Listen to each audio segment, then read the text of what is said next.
이제 JSX 문법을 알아가도록 하겠습니다. 이전 영상에서 배운 대로 새 프로젝트를 생성해 주세요. 프로젝트 생성 시 이름은 여러분이 원하시는 대로 지으셔도 좋습니다. 그리고 이번 프로젝트에서는 이 앱 CS 파일은 삭제하지 않고 코드에 이 부분을 남겨두었습니다. 웹페이지에서 요소들이 가운데에 나타나는 것이 보기 좋기 때문에 이렇게 했어요. 그리고 이 방식으로 앱 컴포넌트에서 임포트 해주면 해당 스타일이 전역으로 적용됩니다. CSS를 적용하는 다른 방식도 머지않아 알아보게 될 거예요. 이번 영상에서는 이 앱 컴포넌트 문서에 코드들을 작성해보며 JSX 문법들을 알아볼 거예요. 먼저 JSX에서 주석은 이와 같은 형식으로 작성됩니다. 양끝을 이 둘로 감싸주면 주석으로 인식되는 거예요. 사실 오늘날 어지간한 에디터나 IDE는 커맨드 또는 컨트롤 키와 슬래시를 함께 누르면 이처럼 커서가 있는 줄 또는 선택된 줄들을 주석 톡을 해주기 때문에 굳이 알려드리지 않아도 될 거예요. 다음은 태그를 작성할 때 기억할 원칙입니다. JSX에서 꼭 지켜주어야 할 것은 모든 태그를 꼭 이와 같이 닫아주어야 한다는 것입니다.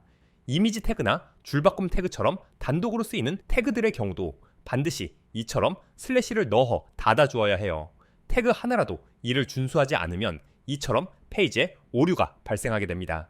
HTML은 유도리가 있어가지고 어지간해선 좋게 넘어가 주는데 얘는 좀 까탈스럽네요. HTML처럼 보이는 코드가 들어가지만 자바스크립트로 컴파일되는 문서임을 기억해야 해요. 위쪽에 이와 같은 코드를 작성한 뒤 살펴보겠습니다.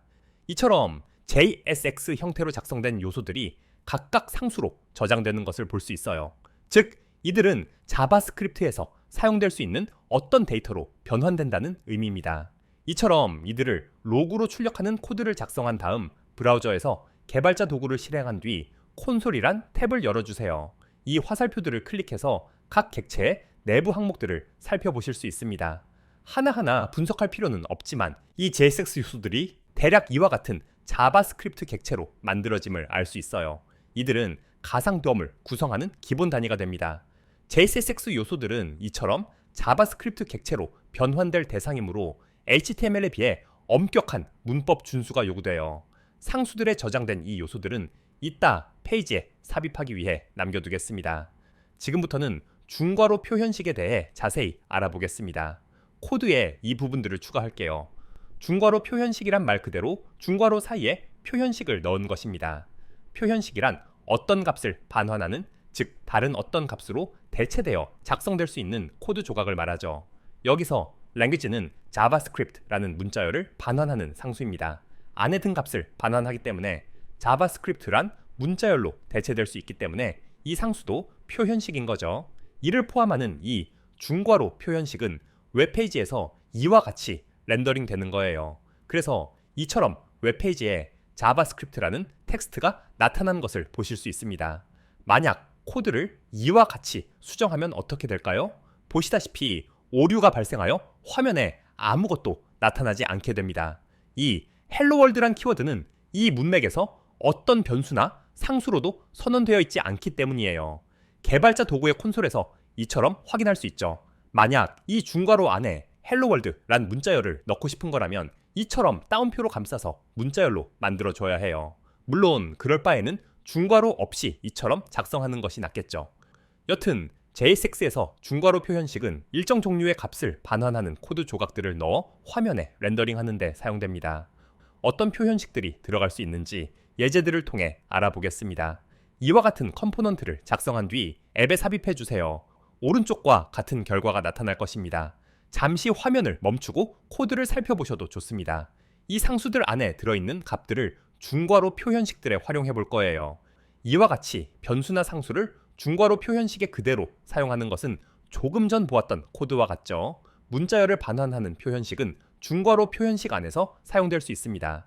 다음은 25가 들어있는 상수에 1을 더하는 표현식입니다.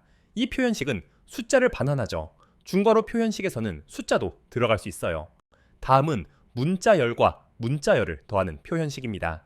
이 또한 문자열을 반환하기 때문에 중괄호 표현식에 사용되어 오른쪽과 같이 렌더링 될 수 있어요.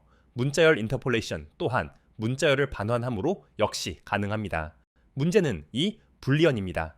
보시다시피 문자열로 명시적 변환을 해서 중괄호 표현식에 넣은 것을 볼 수 있어요. 만약 불리언 값 그대로를 넣으면 오류는 나지 않지만 이처럼 화면에 렌더링 되지 않게 됩니다. 때문에 이처럼 문자열로 변환해 주어야 하는 거죠. 즉 원시 자료형 중에 중괄호 표현식에서 렌더링 될 수 있는 것은 문자열과 숫자인 거예요.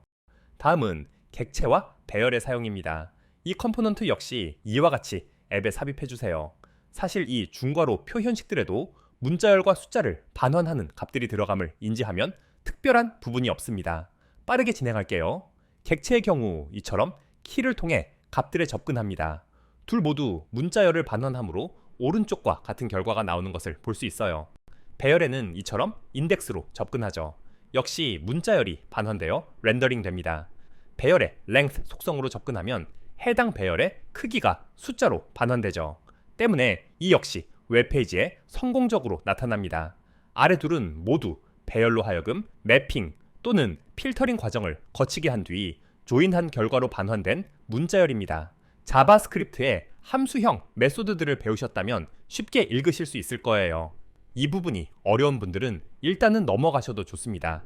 조만간 배열의 렌더링에 대해 보다 자세히 배울 때 매핑과 필터링도 다루도록 할게요. 다음은 함수 호출문이 사용되는 예시들입니다. 이 컴포넌트 역시 앱에 삽입해서 오른쪽과 같이 웹페이지에 나타나게 해주세요. 이들 역시 문자열 또는 숫자를 반환하는 함수들을 실행할 뿐이므로 간단합니다. 이처럼 문자열을 반환하는 함수를 실행한 결과가 렌더링되어 오른쪽과 같이 나타나고 바로 아래의 두 줄 역시 선언된 함수들로부터 값들을 얻어오죠.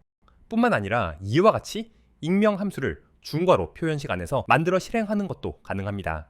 문자열이나 숫자를 반환하는 형태의 자바스크립트 표현식들은 다 사용할 수가 있다는 거네요. 네, 바로 그 점이 이 예제들을 통해 알려드리고자 하는 바입니다. 마지막 예제입니다. 초반에 이처럼 JSX 요소를 상수들에 저장했죠. 이 JSX 요소들 역시 이와 같이 중괄호 표현식에 사용될 수 있습니다. 그래서 이제 이들이 렌더링된 결과를 오른쪽에 웹페이지에서 보실 수 있죠. 다음 영상에서는 이 점을 활용한 JSX 작성법들을 배우게 될 거예요. 다음 영상에서 계속 진행하도록 하겠습니다.